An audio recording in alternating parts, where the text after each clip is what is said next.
Good evening बच्चे, good evening सभी को, good evening good evening good evening बच्चे। जैसा कि आप सभी लोग जानते हो कि आप लोगों के हाफ ईयरली एग्जाम्स आने वाले हैं। 30 सितंबर से आप लोगों के हाफ ईयरली एग्जाम्स हैं। ठीक है बच्चे, 30 सितंबर से आप लोगों के हाफ ईयरली एग्जाम्स हैं।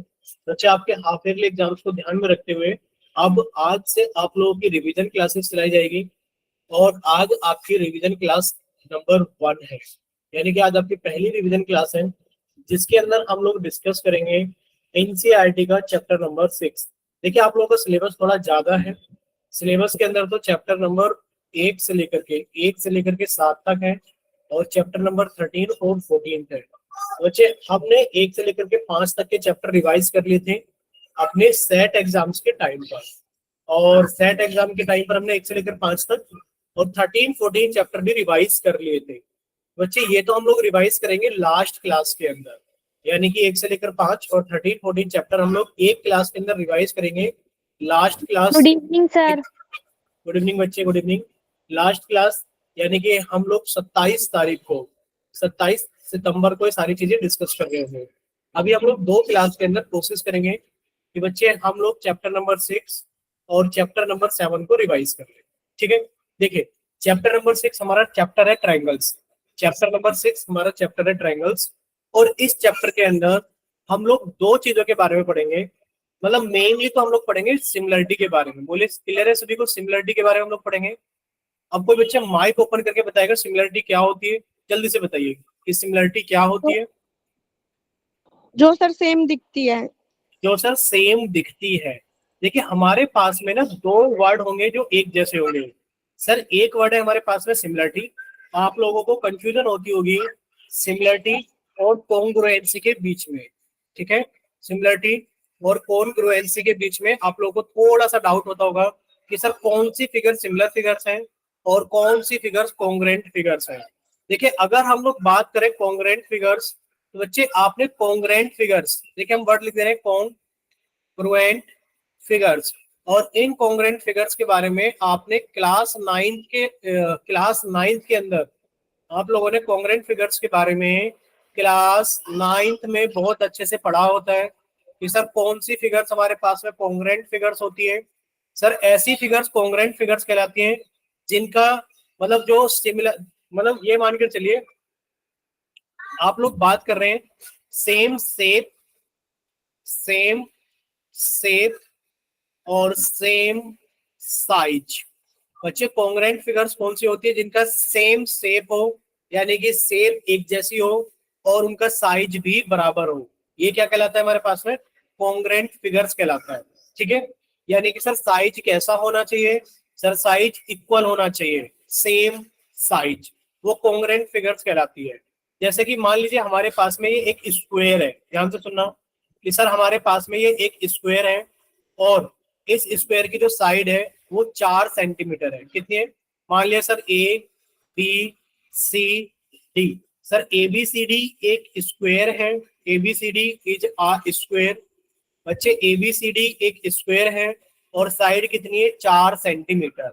ठीक है बच्चे, साइड कितनी है? 4 सेंटीमीटर, ये हमने मान लिया। बच्चे आपने एक और स्क्वायर बनाया, आपने एक और स्क्वायर बनाया पी क्यू आर एस। क्या बनाया?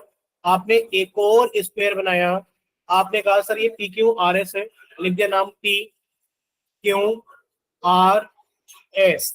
सर ये भी स्क्वायर है, यानी कि हमने नीचे लिख दिया है कि sir P Q R S is a square. ये एक स्क्वायर है, और बच्चे इसकी साइड हमारे पास में कितनी है? सर इसकी साइड है हमारे पास में कितनी ले लेते हैं बच्चे? ले लेते हैं 4 सेंटीमीटर। 4 सेंटीमीटर। तो अब आप क्या कहोगे कि सर दोनों सेम शेप है?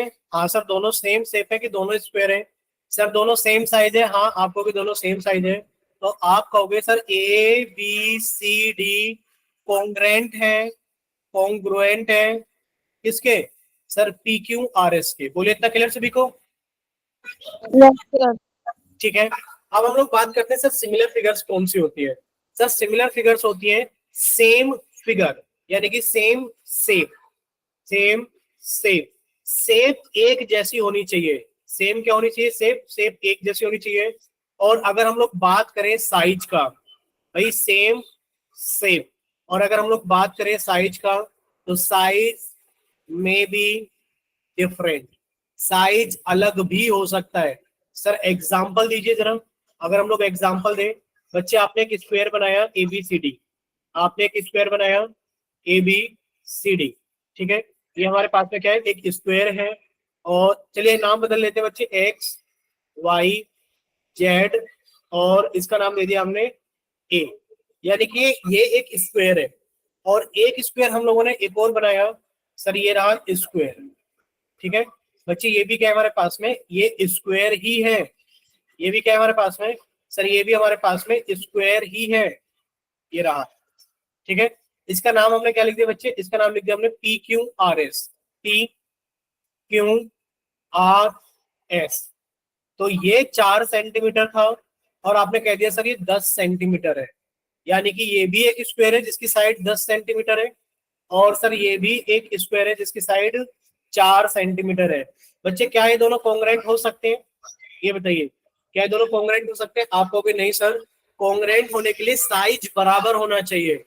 लेकिन पर अब ये दोनों सिमिलर हो सकते हैं क्योंकि सेम शेप, सर शेप एक जैसी है, सर इनकी शेप एक जैसी है कि दोनों स्क्वायर है, और साइज डिफरेंट हो सकता है। तो अब आप कहोगे कि सर जो हमारे पास में एक स्क्वायर है XYZA is similar to, is similar to PQRS। बोले इतना क्लियर कि दोनों फिगर सिमिलर है? बोले इतना क्लियर हो सभी को? Yes sir. ठीक है।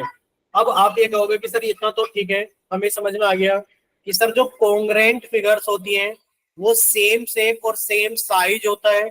और सर अगर हम लोग बात करें सिमिलर फिगर्स की, तो सर उनके पास में सेम शेप, शेप एक जैसी होनी चाहिए, और साइज में भी डिफरेंट, की साइज अलग भी हो सकता है। तो बच्चे आप यहाँ से दो चीज पूछिए हमसे, मतलब आपको पूछनी चाहिए कि सर सिमिलरिटी का सिंबल क्या होता है। हम लोग सिमिलरिटी का सिंबल पर क्या इस्तेमाल करते हैं? आप लिख सकते हो कि सर जो हमारे पास में XYZA, ये जो स्क्वायर है ये सिमिलर है PQRS के। तो बच्चे बताइए सभी को सिंबल पता लगा, सिमिलरिटी का सिंबल क्या है?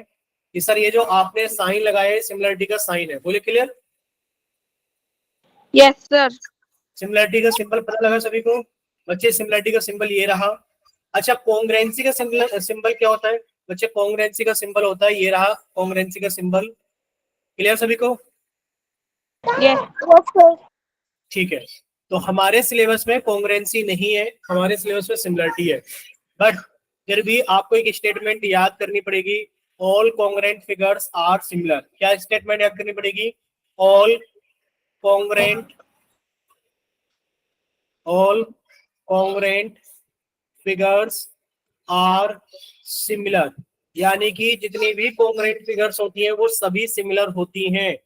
और अगर आपसे पूछा जाए, ये स्टेटमेंट एकदम ट्रू है, all congruent figures are similar, ये स्टेटमेंट ट्रू है कि जितनी भी सिमिलर फिगर्स होती है, जितनी भी कॉन्ग्रुएंट फिगर्स होती है सभी सिमिलर होती है। अगर उल्टा लिख दिया जाए, all similar figures, all similar figures are congruent, बोलिए बच्चे सही लिखा है क्या? No sir. ये गलत है कि सर सभी सिमिलर फिगर्स कॉन्ग्रुएंट नहीं हो सकती। तो ये स्टेटमेंट कैसी है? ये स्टेटमेंट सही नहीं है। जितनी भी सिमिलर फिगर्स हैं वो कॉन्ग्रुएंट नहीं हो सकती। जैसे कि एग्जांपल याद होना चाहिए कि सर ये दोनों अगर इनको देखा जाए तो सर ये दोनों सिमिलर हैं, ये दोनों कॉन्ग्रुएंट नहीं हो सकते, क्योंकि कॉन्ग्रुएंट होने के लिए इनका साइज भी एक बराबर होना चाहिए। क्लियर सभी को? Yes sir. ठीक है। अब ये बेसिक हमें पता लग गया है कि सर सिमिलरिटी और कॉन्ग्रुएंसी में डिफरेंस होता है। अब हम आपको एक चीज और बताएंगे, ये सारे आपको पॉइंट्स याद होने चाहिए, ठीक है। ये इंपॉर्टेंट पॉइंट्स हैं, इंपॉर्टेंट पॉइंट्स, और ये सारे पॉइंट्स आप लोगों को याद होने चाहिए। सर पहला पॉइंट क्या है हमारे पास में? ऑल सर्कल्स आर सिमिलर, कि सर जितने भी सर्कल्स होते हैं सारे के सारे सिमिलर होते हैं। दूसरा पॉइंट क्या है बच्चे हमारे पास में? दूसरा पॉइंट ये कि ऑल स्क्वायर्स आर सिमिलर, कि जितने भी स्क्वायर्स होते हैं सारे के सारे स्क्वायर कैसे होते हैं बच्चे? ये भी सिमिलर होते हैं। थर्ड पॉइंट क्या है हमारे पास में? थर्ड पॉइंट ये है, ऑल, बोलिए क्या? All equilateral triangles are similar. बोले इतना क्लियर हो सभी को कि सर जितने भी सर्कल्स होंगे वो सिमिलर होंगे। मान लीजिए हमारे पास में एक सर्कल ये रहा और मान लीजिए दूसरा सर्कल ये रहा, तो ये दोनों सर्कल कैसे होंगे हमारे पास में, सिमिलर होंगे।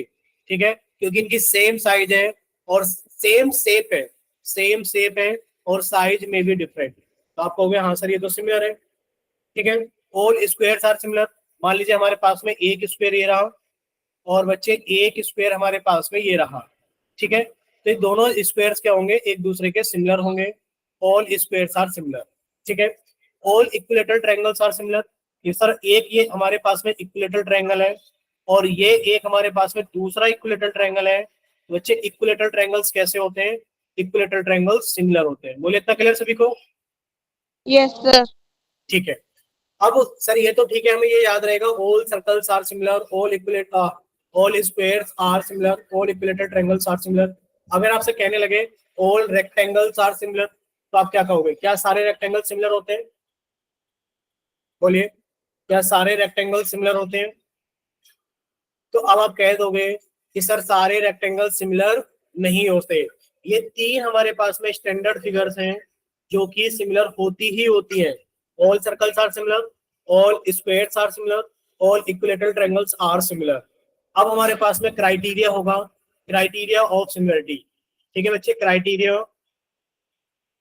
Of similarity. हम किसी चीज को कैसे कह सकते हैं कि ये सिमिलर है या सिमिलर नहीं है?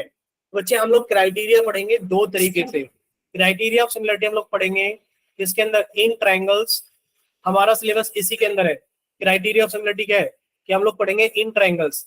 ट्रायंगल्स को हम लोग कैसे बताएंगे कि ट्रायंगल्स सिमिलर है या नहीं। और हम लोग बात करेंगे क्राइटेरिया ऑफ सिमिलरिटी किसके लिए बच्चे, पॉलीगन्स के लिए। बोलिए किसके लिए, पॉलीगन्स के लिए। ठीक है, हम लोग बात करेंगे किसके लिए क्राइटेरिया ऑफ सिमिलरिटी बच्चे, किसके ऊपर, पॉलीगन्स के ऊपर।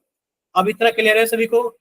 अब देखिए अगर हम लोग बात करें सर ये पॉलीगन क्या होता है, देखिए अगर आपसे पूछा जाए ये पॉलीगन क्या होता है, तो बच्चे पॉलीगन कुछ नहीं होता हमारे पास में। हम आपको समझा देते हैं पॉलीगन के बारे में। पॉलीगन कोई बच्चा बताएगा कि पॉलीगन क्या होता है? देखिए पॉलीगन होता है any closed figure having, any closed figure having three और having three or more than three sides। बोले क्लियर सभी को?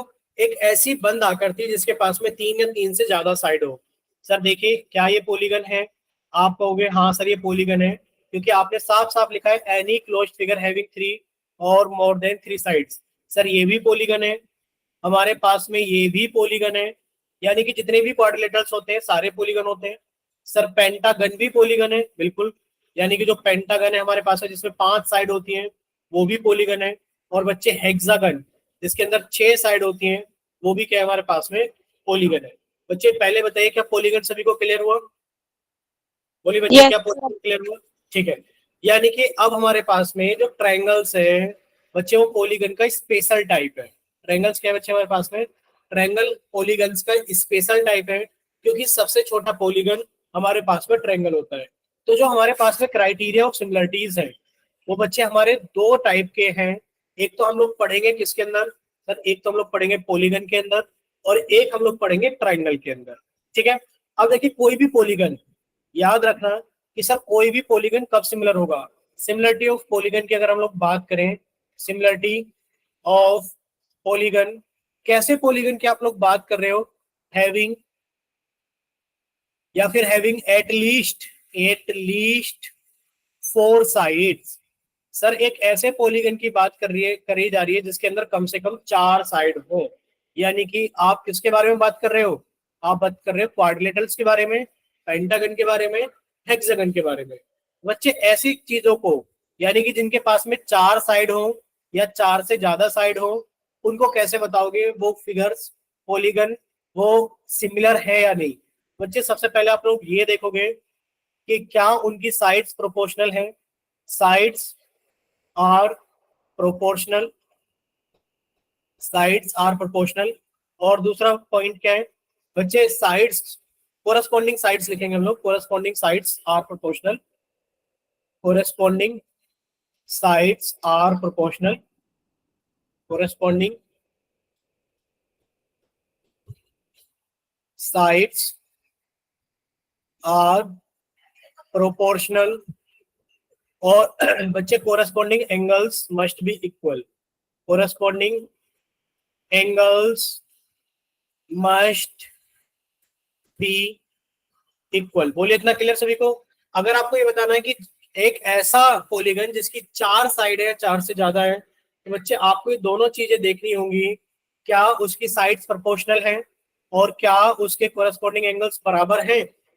अगर उसकी सारी साइड्स प्रोपोर्शनल हैं और सारे एंगल्स बराबर हैं, तभी आप ये कहोगे कि हाँ सर दोनों पॉलीगन कैसे सिमिलर है।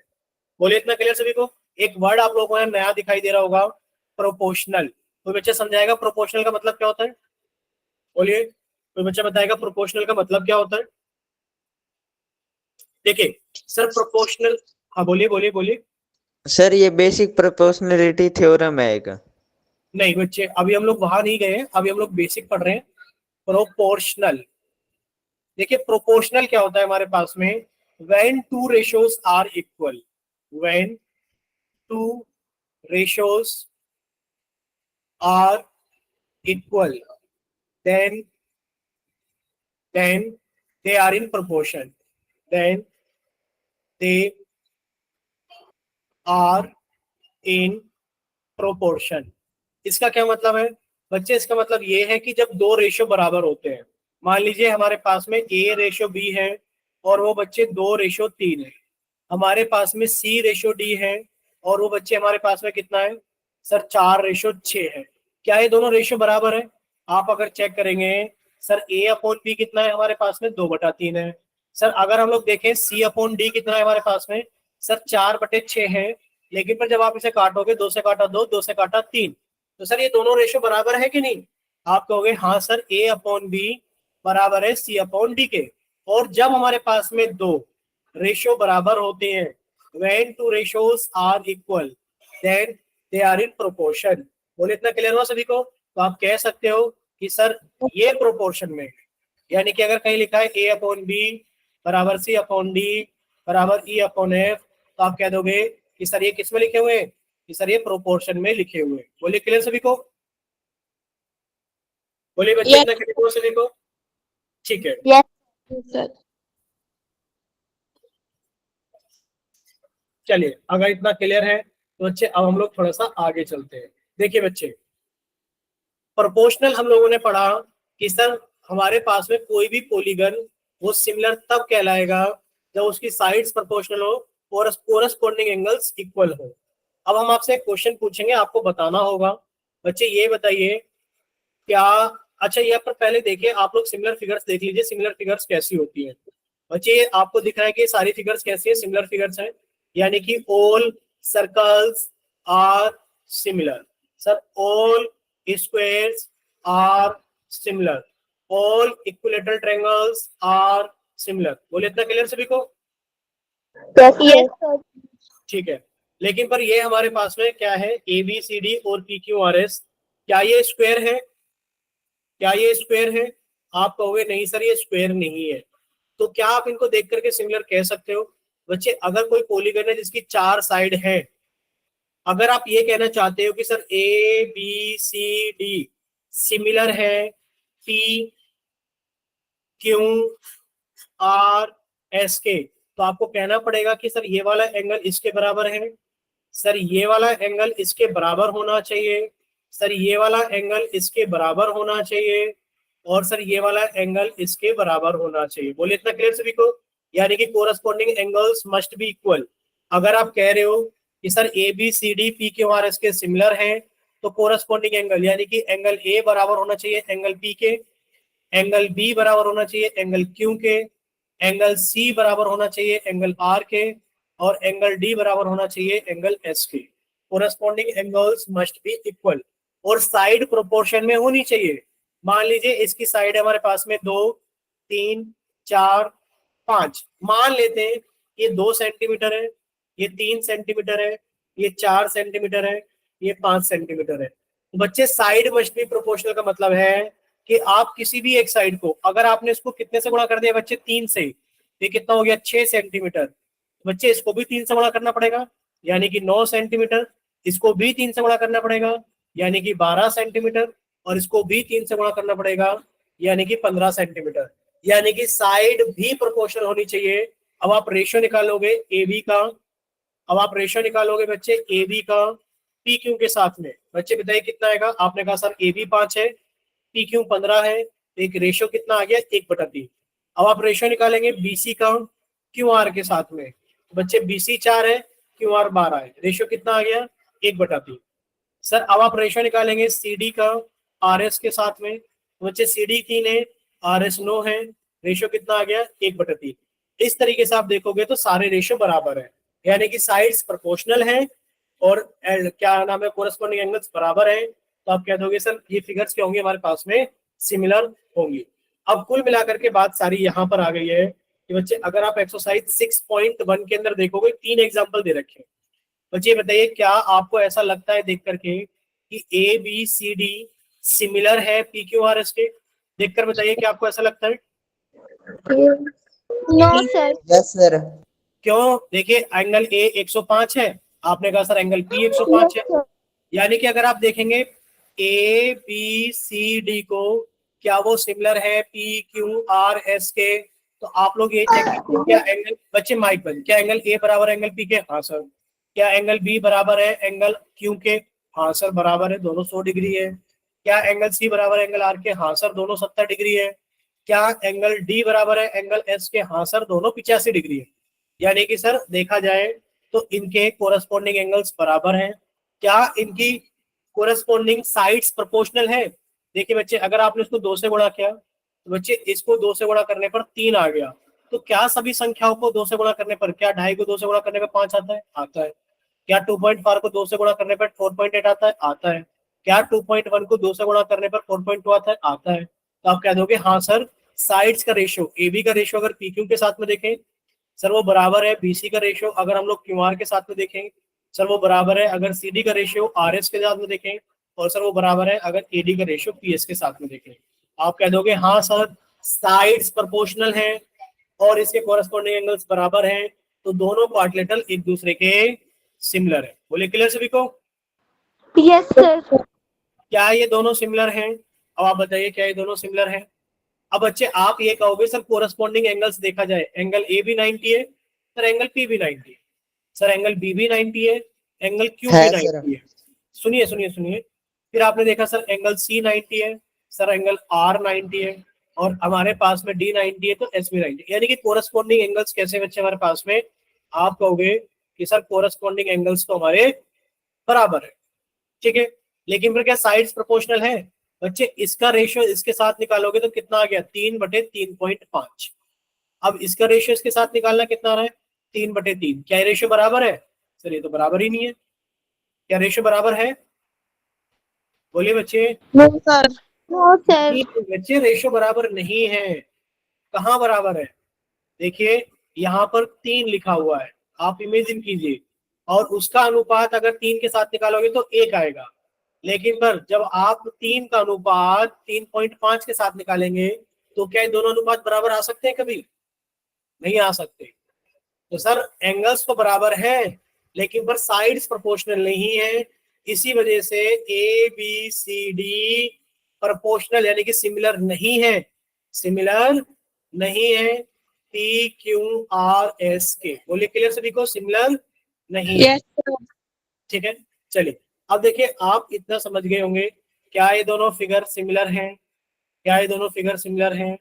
आप कहोगे नहीं सर यहाँ साइड्स तो प्रोपोर्शनल हैं, देखिए सर इसको 2 से गुणा करेंगे तो 4.2 आ जाएगा, सर इसको 2 से गुणा करेंगे 4.2 आ जाएगा, समझ रहे हो ना बच्चे? आप इन्हें गुणा करोगे 4.2 तो आ जाएगा, लेकिन पर यहाँ पर आप देख पा रहे हो कि सर एंगल 90 डिग्री है।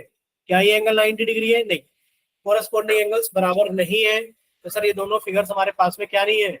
सर ये दोनों फिगर्स हमारे पास में सिमिलर नहीं है। बोलिए क्लियर सभी को? Yes sir. अब देखिए एक्सरसाइज 6.1 कितनी आसान हो गई है हमारे लिए। आपसे अगर पूछा जाए ऑल सर्कल्स आर कॉन्ग्रेंट या सिमिलर? आप कहोगे sir all circles are similar, सारे सर्कल सिमिलर होते हैं, ठीक है। सिमिलर। अगर आप कहते हो कि सर ये सर्कल इस सर्कल के कॉन्ग्रेंट होगा, बच्चे कॉन्ग्रेंट होने के लिए इनकी रेडियस आपस में बराबर होनी पड़ेगी। अगर रेडियस बराबर होगी तो कॉन्ग्रेंट होंगे, लेकिन पर एक छोटा सर्कल एक बड़े सर्कल के क्या हो सकता है? सिमिलर हो सकता है। तो ऑल सर्कल्स आर सिमिलर, ठीक है। ऑल स्क्वायर्स आर सिमिलर, सारे स्क्वायर्स कैसे होते हैं? सिमिलर होते हैं। All equilateral triangles are similar. बोले इतना क्लियर सभी को? Yes sir. नेक्स्ट Yes, लिखा है two polygons of the same number of sides are similar. बच्चे दो पॉलीगन हमें दे रखे हैं जिनके पास में क्या है? Two polygons of the same number of sides are similar if their corresponding angles. बताइए कोरस्पॉन्डिंग एंगल्स कैसे होने चाहिए? If their corresponding angles are equal, angles equal होने चाहिए, and corresponding sides and their sides are, बताइए corresponding sides कैसी होनी चाहिए? प्रोपोर्शनल होनी चाहिए। बोले इतना क्लियर सभी को? Yes sir. Yes sir. ठीक है। साथ में लिखा हुआ है बच्चे, आपसे ये पूछा जा रहा है कि आपको एग्जाम्पल देने हैं। Give two examples, give two different examples of pair of. आपको डिफरेंट एग्जाम्पल्स देने सिमिलर फिगर्स के, तो आप लिख सकते हो ऑल सर्कल्स आर सिमिलर। ठीक है बच्चे, ऑल सर्कल्स आर, स्क्वायर भी सर? बिल्कुल बिल्कुल बिल्कुल बच्चे, all squares are similar, all squares are similar. आप लिख सकते हो all equilateral triangles are similar, all equilateral triangles are similar. बच्चे नॉन सिमिलर फिगर्स आप लिख सकते हो कि ऑल रेक्टेंगल्स, ऑल रेक्टेंगल्स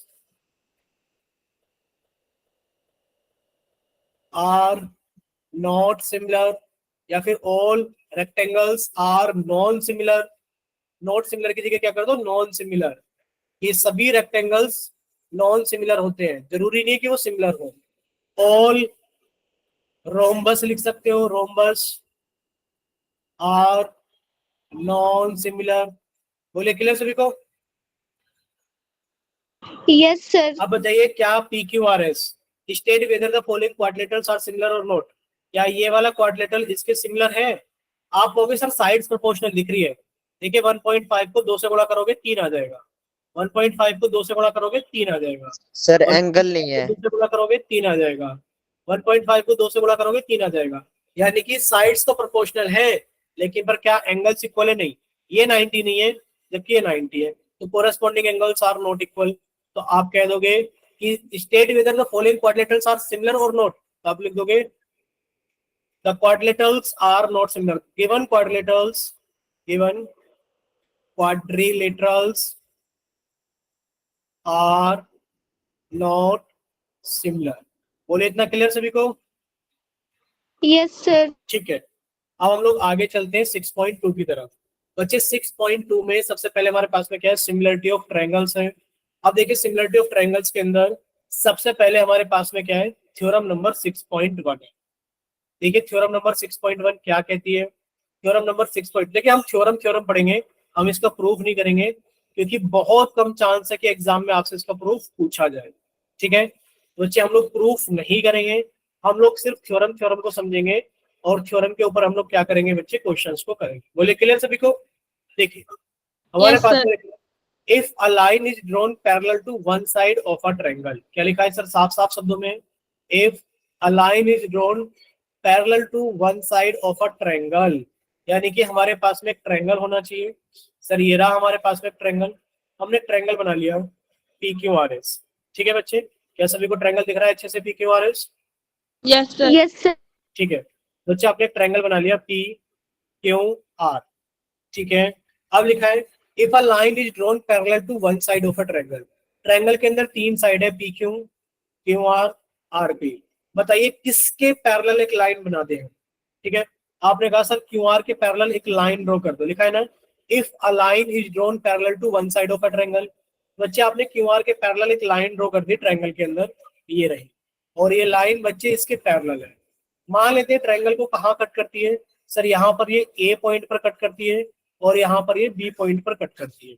ये क्या लिखता है? ये लिखता है कि अगर किसी ट्रायंगल के अंदर एक लाइन आपने ड्रॉ की है जो कि ट्रायंगल की किसी एक साइड के पैरेलल है, intersect the other two sides in distinct point, वो बाकी दो साइड्स को अलग अलग पॉइंट पर इंटरसेक्ट करती है, the other two sides are divided in the same ratio. तो बच्चे जो दोनों अदर साइड हैं वो सेम रेशियो में डिवाइड हो जाएंगी। इसका क्या मतलब है कि सर एपी का रेशियो ए क्यू के साथ में, यानी कि अगर भाई गिवन क्या है बच्चे, हमारे पास में गिवन है कि ए बी जो है वो पैरेलल है पी क्यू के।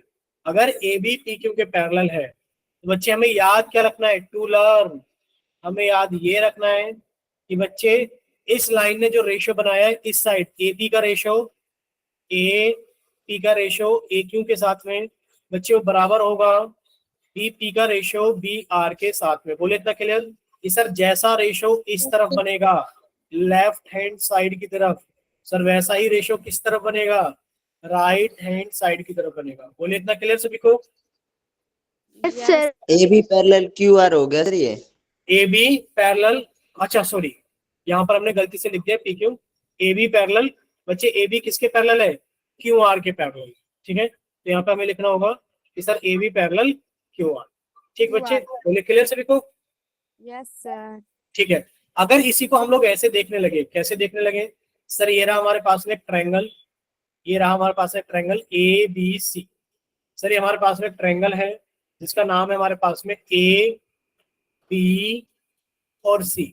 आपने ए बी के पैरेलल एक लाइन ड्रॉ की, आपने ए बी के पैरेलल एक लाइन ड्रॉ की जो कि इस ट्रायंगल को, इस साली एसी को इंटरसेक्ट करता है पी पर और बीसी को इंटरसेक्ट करता है क्यू पर।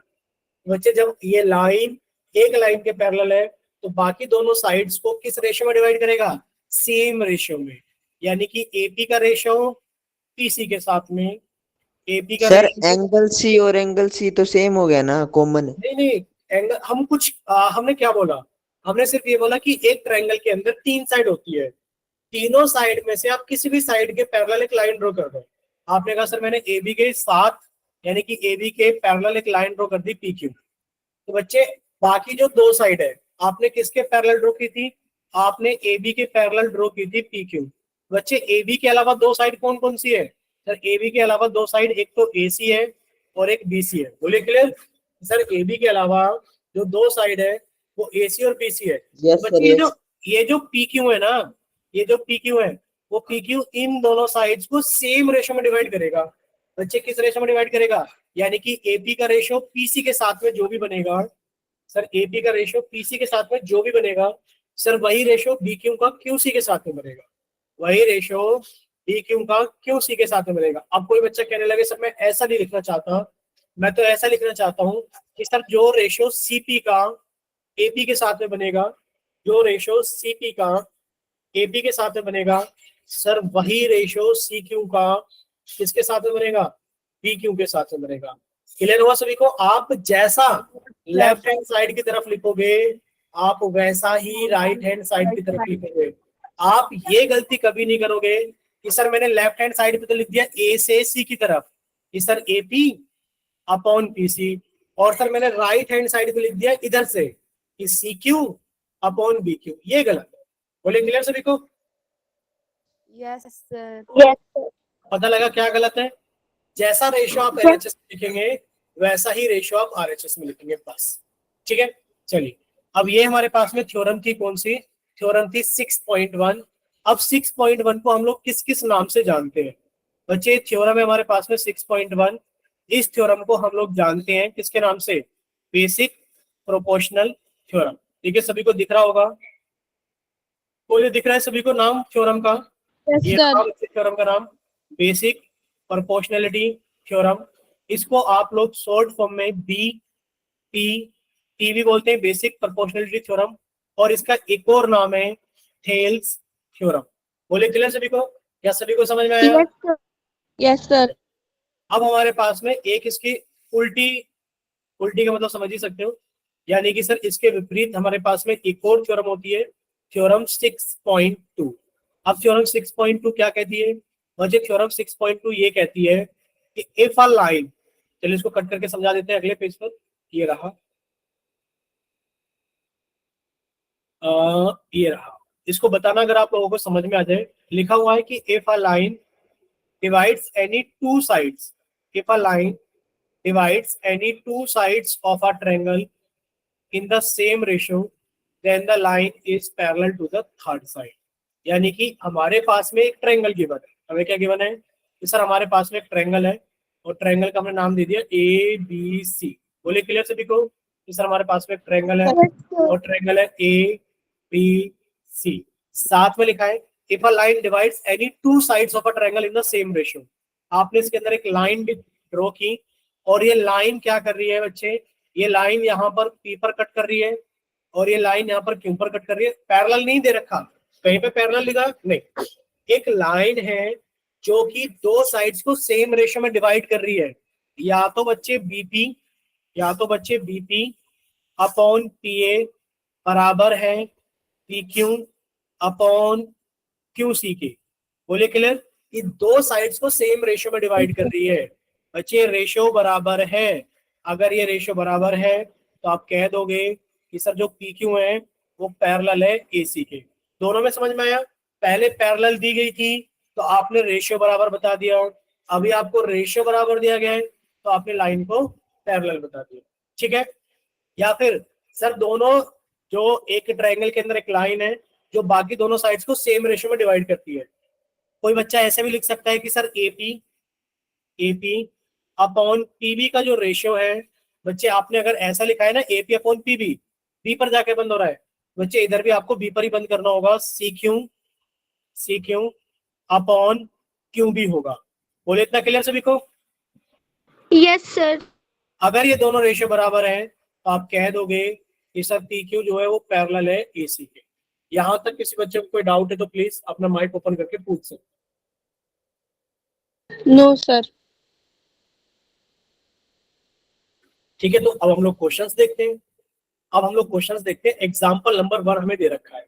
अब देखिए हमने एग्जाम्पल 1 को कट किया और बच्चे कट करके हम इसको लेकर चल दिए आगे की तरफ।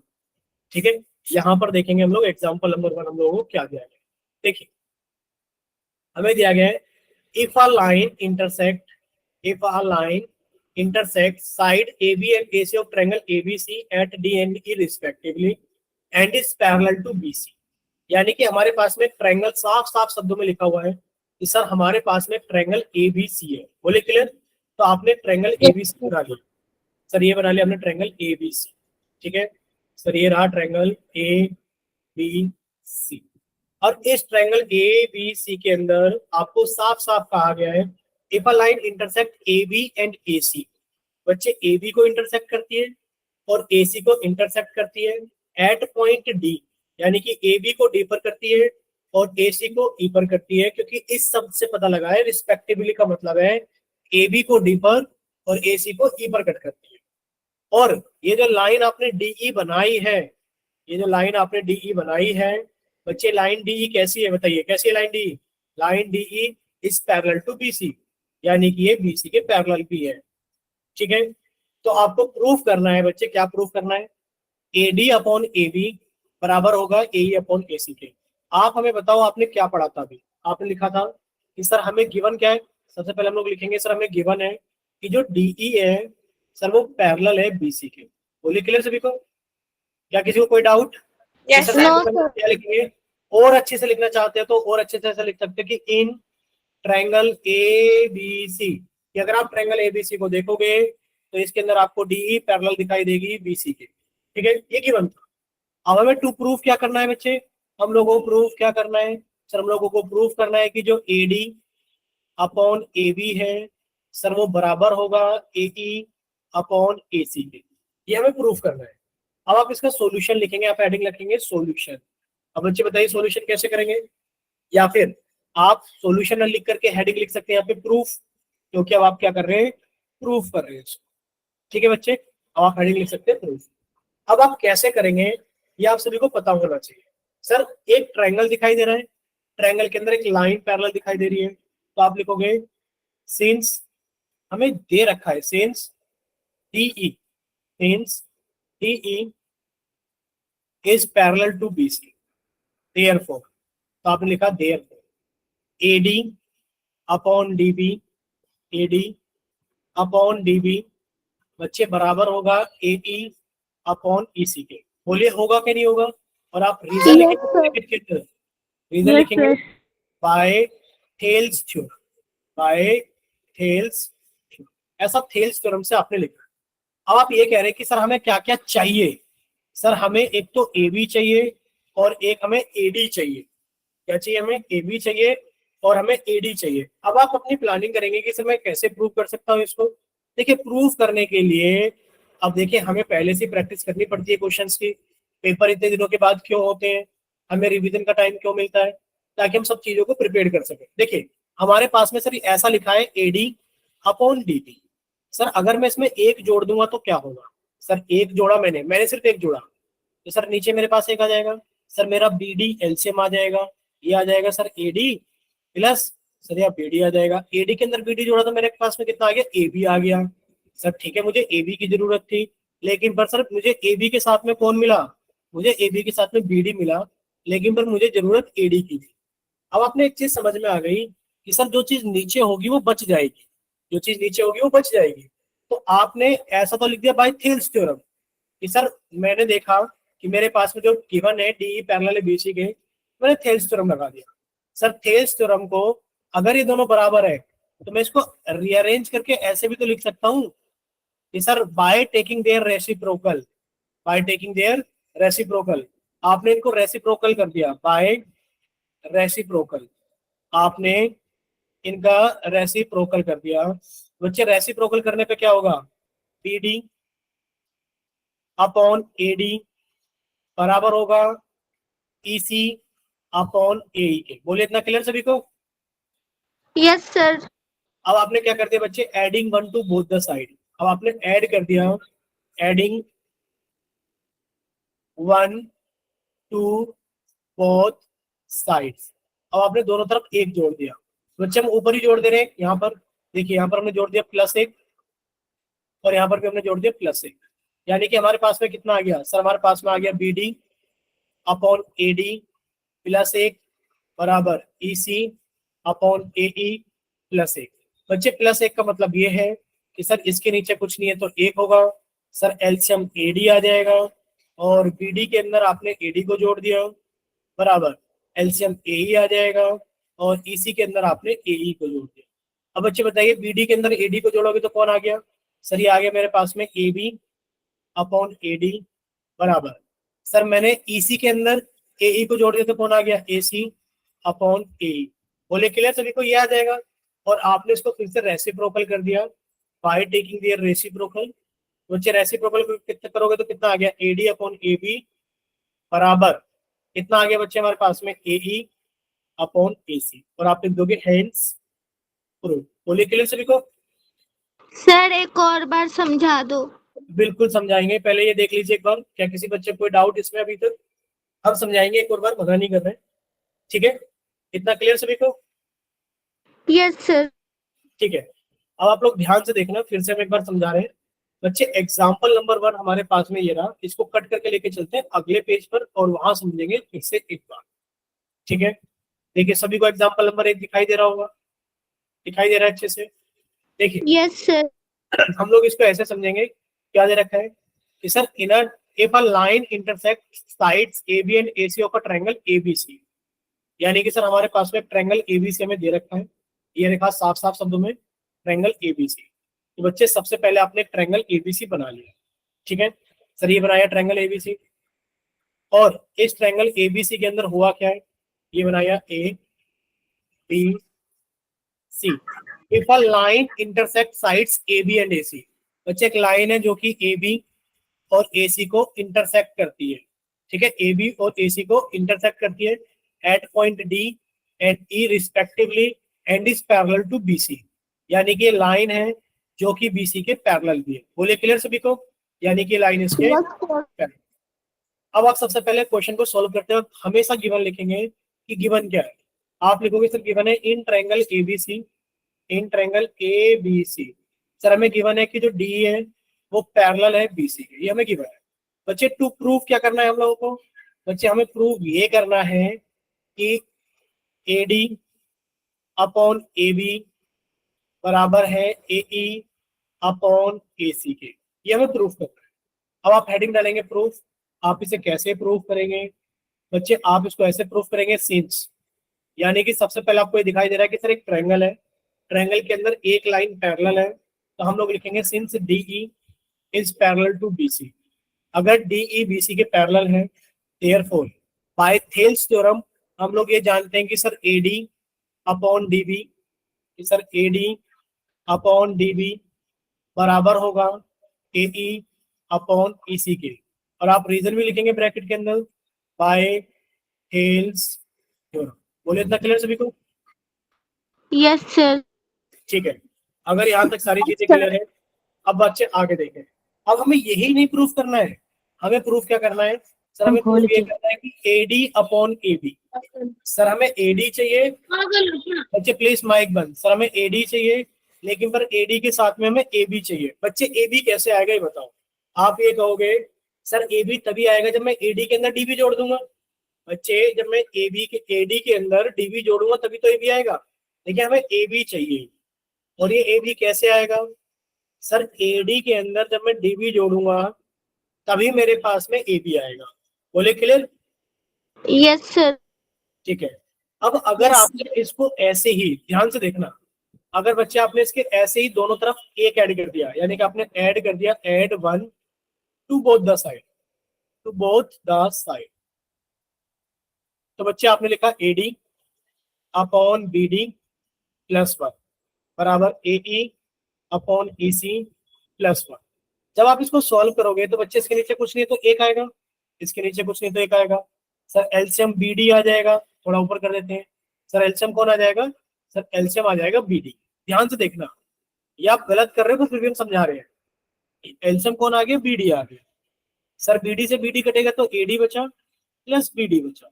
सर ऐसे इधर आ जाएगा EC एलसीएम आ जाएगा, सर AE प्लस EC। अब बताइए AD के अंदर BD ऐड करोगे तो कौन आ गया? सर AB आ गया, लेकिन पर नीचे कौन आ गया? BD आ गया। ये नहीं हमें चाहिए था। सर इधर देखेंगे तो AC आ गया और नीचे कौन आ गया? EC। सर हमें AB के साथ में AD चाहिए, हमें AB के साथ में BD नहीं चाहिए। तो इस गलती को कैसे सही करें हम लोग? बच्चे इस गलती को सही करने के लिए हम लोग ऐसे करेंगे कि बच्चे हमें चाहिए कौन को? सर हमें एक तो AD चाहिए और एक तो हमें कौन चाहिए? AD चाहिए और एक हमें AB चाहिए। AD हमें चाहिए, बच्चे आप इसका सबसे पहले रेसिप्रोकल कर लोगे। आपने क्या किया? रेसिप्रोकल कर लिया, रेसिप्रोकल ऑफ 1।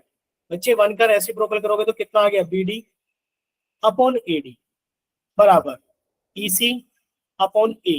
अब आप इसके अंदर ऐड करोगे 1 to both the side, add 1 to both sides.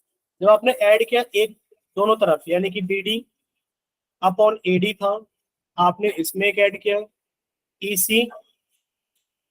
EC upon AE था, बच्चे आपने इसमें एक ऐड किया। जब आप एक ऐड करोगे तो बच्चे डिनोमिनेटर वही बन जाएगा AD से AD कटेगा तो सर BD बचा प्लस AD बराबर सर AE एलसीएम आ जाएगा, तो ये आ जाएगा EC प्लस AE। अब आप जोड़ लीजिए, बच्चे जोड़ोगे AD के अंदर BD को, कितना आ गया? सर AB आ गया अपॉन AD बराबर सर EC के अंदर AE को जोड़ोगे तो AC आ गया अपॉन AE। सर जो हमें प्रूफ करना था वो आ चुका है, पर वो रेसिप्रोकल फॉर्म में दिख रहा है। बच्चे यहाँ से आपने फिर से रेसिप्रोकल कर दिया, ठीक है, रेसिप्रोकल कर दिया आपने। जब आप इसका रेसिप्रोकल कर दोगे तो AD अपॉन AB बराबर AE अपॉन AC। क्लियर सभी को? Yes sir.